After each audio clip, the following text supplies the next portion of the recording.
दोस्तों, जब पूरी दुनिया की नजरें रसिया यूक्रेन के सुलगते हुए युद्ध और इजराइल ईरान के बीच मंडराते हुए महाविनाश के ऊपर टिकी हुई थी, ठीक उसी वक्त नई दिल्ली के बंद कमरों में एक ऐसा कूटनीतिक चक्रव्यूह रचा जा रहा था जिसने रातों रात बीजिंग से लेकर के इस्लामाबाद तक की नींदें उड़ा दी।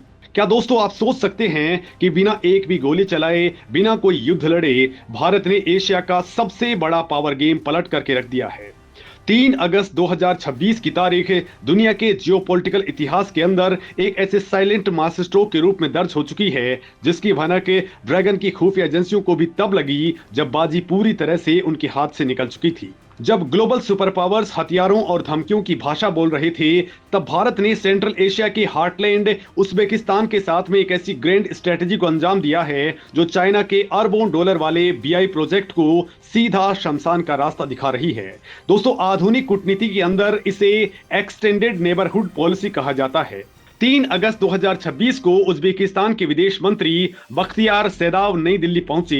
विदेश मंत्री एस जयशंकर और राष्ट्रपति द्रौपदी मुर्मू के साथ में उनकी ये मुलाकात कोई रूटीन डिप्लोमेटिक इवेंट नहीं थी, बल्कि ये दुनिया की सप्लाई चेन और एनर्जी सिक्योरिटी के नक्शे को हमेशा के लिए बदलने वाला एक बेहद आक्रामक कदम था। आज की दुनिया को यह समझ में आ चुका है कि किसी एक देश पर रणनीतिक निर्भरता कितनी आत्मघाती हो सकती है। इसी ग्लोबल शिफ्ट का फायदा उठाते हुए भारत ने digital technology, energy, health care और सबसे महत्वपूर्ण क्रिटिकल मिनरल्स की माइनिंग के क्षेत्र में उज्बेकिस्तान के साथ में जो हाथ मिलाया है, उसने चाइना के 70% एकाधिकार की जड़ें हिला दी हैं।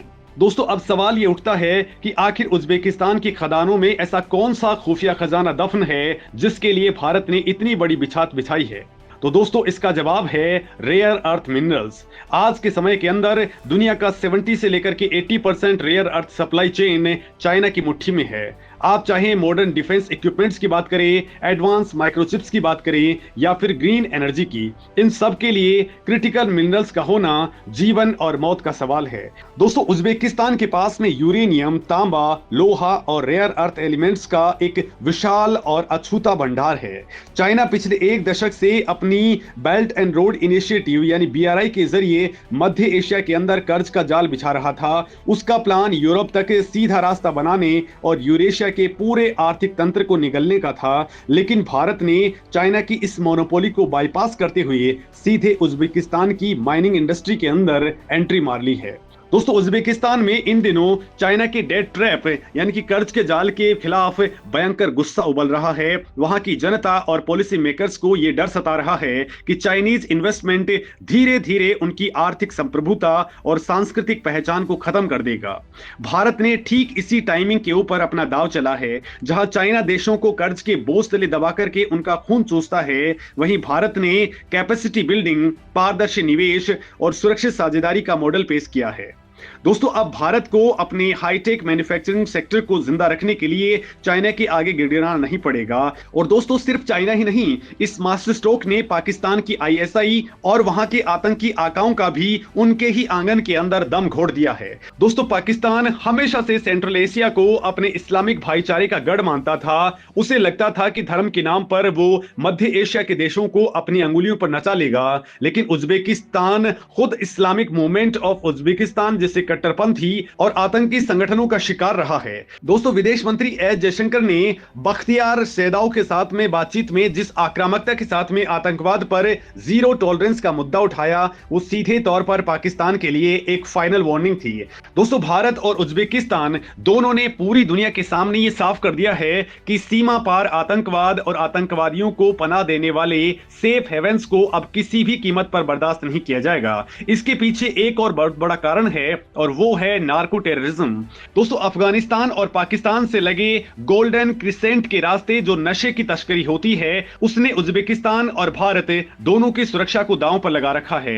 अब दोनों देशों की खुफिया एजेंसियां ड्रग ट्रैफिकिंग और टेरर फंडिंग के इस खतरनाक नेक्सस को कुचलने के लिए एक साथ आई हैं। तो पाकिस्तान जिसे अपना बैकयार्ड समझ करके इतराया करता था, आज भारत ने उसी इलाके के अंदर ऐसी पैठ बना ली है कि पाकिस्तान कूटनीतिक रूप से पूरी तरह से अनाथ हो चुका है। लेकिन दोस्तों इस पूरी डील का असली बवंडर तो डिफेंस सेक्टर के अंदर आने वाला है। दोस्तों उज्बेकिस्तान की जमीन के नीचे छिपा खजाना अब सीधे तौर पर भारतीय सेना का ब्रह्मास्त्र बनने जा रहा है। आप सोच रहे होंगे कि खदानों से निकलने वाले मिनरल्स का सेना से क्या लेना देना है। तो दोस्तों आधुनिक युद्ध अब केवल बारूद और लोहे से नहीं लड़े जाते हैं, ये लेजर, माइक्रोचिप्स, रडार और एआई से लड़े जाते हैं। हमारी ब्रह्मोस जैसी अचूक क्रूज मिसाइलों और स्मार्ट गाइडेंस वेपन्स के अंदर जो गाइडेंस सिस्टम लगा होता है उसमें नियोडीमियम और सेमेरियम जैसे रेयर अर्थ खनिजों का इस्तेमाल होता है। ये सब उज्बेकिस्तान में कूट कूट करके भरे हुए हैं।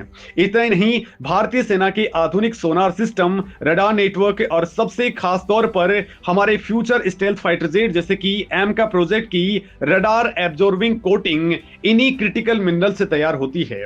इसके अलावा उज्बेकिस्तान दुनिया के टॉप यूरेनियम उत्पादकों में से एक है। भारतीय नौसेना को अपनी न्यूक्लियर सबमरीन्स की फ्लीट को लगातार ताकतवर बनाए रखने और देश के परमाणु ऊर्जा रिएक्टर्स को चलाने के लिए जिस निर्बाध यूरेनियम की जरूरत है वो सीधे ताशकंद से नई दिल्ली पहुंचेगी। सोचिए दोस्तों, जब इन रेयर खनिजों की सप्लाई सीधे हमारे डिफेंस मैन्युफैक्चरर्स को मिलेगी तो मेक इन इंडिया के तहत हथियारों की प्रोडक्शन कॉस्ट कितनी कम हो जाएगी और हमारी सैन्य आत्मनिर्भरता चाइना की पहुंच से कितनी दूर चली जाएगी।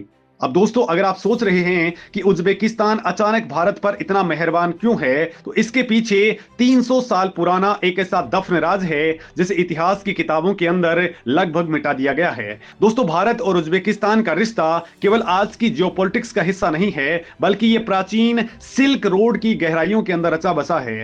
दोस्तों उज्बेकिस्तान के लोग भारत से बहुत करीबी रिश्ता महसूस करते हैं। दोस्तों 1526 के अंदर भारत के अंदर मुगल साम्राज्य की नींव रखने वाला बाबर उज्बेकिस्तान के अंदीजान प्रांत का रहने वाला था। उज्बेकिस्तान में बाबर और तैमूर को राष्ट्रीय नायक का दर्जा हासिल है और इसी वजह से भारत के प्रति उनका एक भावनात्मक आकर्षण है।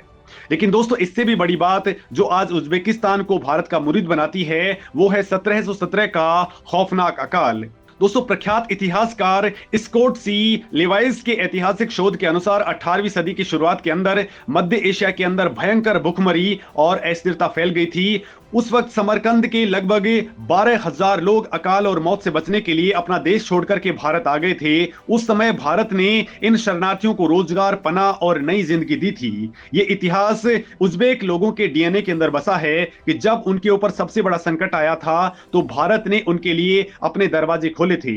सल्तनत काल से लेकर के मुगलों तक जो भी मध्य एशियाई लोग भारत आए वो पूरी तरह से भारतीय रंग के अंदर ढल गए।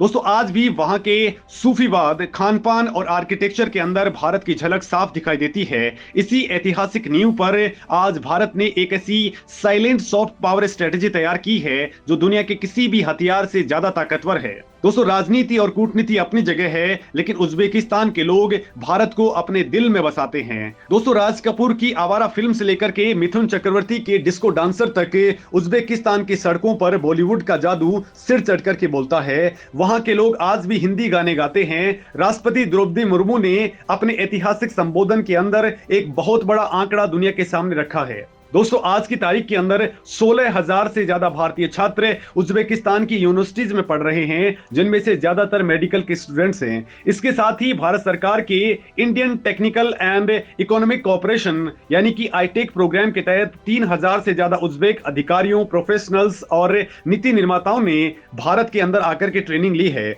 ये भारत की सॉफ्ट पावर की वो ताकत है जिसका जवाब ना तो चाइना के पास में है और ना ही अमेरिका के पास में। जो लोग भारत से पढ़ करके, भारत का कल्चर देख करके वापस उज्बेकिस्तान की सरकार और सिस्टम के अंदर अहम पदों पर बैठते हैं, वो जिंदगी भर भारत के रणनीतिक हितों के लिए एक साइलेंट शील्ड का काम करते हैं। दोस्तों चाइना चाहे जितने अरब डॉलर फेंक ले, वो ये सांस्कृतिक और मानसिक जुड़ाव कभी भी नहीं खरीद सकता है। कूटनीति का सबसे बड़ा नियम है गिव एंड टेक, और विदेश मंत्री एस जयशंकर इस खेल में सबसे मजे हुए खिलाड़ी हैं। दोस्तों इसी साल यानी 2026 के अंदर भारत ब्रिक्स की अध्यक्षता कर रहा है। उज्बेकिस्तान ने बिना किसी हिचकिचाहट के ब्रिक्स के अंदर भारत की लीडरशिप और हर तरफ नई पहल का खुलकर के सपोर्ट किया है। इसके बदले में भारत ने ताशकंद को एक ऐसा कूटनीतिक तोहफा दिया है जिसने उज्बेकिस्तान का ग्लोबल कद रातों रात बढ़ा दिया है। दोस्तों भारत ने 2027 से लेकर के 2029 तक गुट निरपेक्ष आंदोलन यानी कि NAM की अध्यक्षता के लिए उज्बेकिस्तान की दावेदारी को अपना फुल सपोर्ट सपोर्ट डिक्लेयर किया है। इसके अलावा भारत उज्बेकिस्तान संसदीय मैत्री समूह का भी गठन किया गया है, जो दोनों देशों के बीच में डेमोक्रेटिक सिस्टम को और मजबूती से जोड़ेगा। दोस्तों, अंतरराष्ट्रीय मंचों पर शंघाई सहयोग संगठन यानी कि एससीओ के अंदर भी भारत और उज्बेकिस्तान एक दूसरे की ताकत बन रहे हैं। दोस्तों, ये एक बहुत बड़ा संदेश है अमेरिका और रशिया जैसे ग्लोबल प्लेयर्स के लिए कि मध्य एशिया अब किसी एक ब्लॉक का मोहताज नहीं है। भारत ने वहां अपना एक इंडिपेंडेंट और ताकतवर स्पेस क्रिएट कर लिया है। अब दोस्तों, अगस्त 2026 की ये द्विपक्षीय बातचीत महज कुछ कागजों के ऊपर हस्ताक्षर नहीं है, ये एक नया वर्ल्ड ऑर्डर है जो दिल्ली के साउथ ब्लॉक से लिखा जा रहा है। एक तरफ भारत ने अपने डिफेंस मैन्युफैक्चरिंग को रेयर अर्थ मिनरल्स की आबाद सप्लाई के लिए अजेय बना लिया है, तो दूसरी तरफ चाइना के BRI प्रोजेक्ट के मंसूबों पर पानी फेरते हुए मध्य एशिया के अंदर उसे अलग थलग करने की शुरुआत कर दी है। दोस्तों, पाकिस्तान जो कभी इन देशों को अपना मजहबी कार्ड खेल करके ब्लैकमेल किया करता था, आज आतंकवाद और नार्को टेररिज्म के मुद्दे पर वो बिल्कुल ही नंगा हो चुका है। मोदी सरकार की ये स्ट्रेटेजिक ऑटोनॉमी और विदेश नीति का ये एग्रेसिव रूप है, जो दुनिया को बता रहा है कि नया भारत केवल इवेंट मैनेज नहीं करता, बल्कि वो ग्लोबल सप्लाई चेन और जियोपॉलिटिक्स का नया आर्किटेक्ट बन चुका है। अब दोस्तों, इस मामले में आपका क्या कुछ कहना है, कमेंट में अपनी बात जरूर रखें।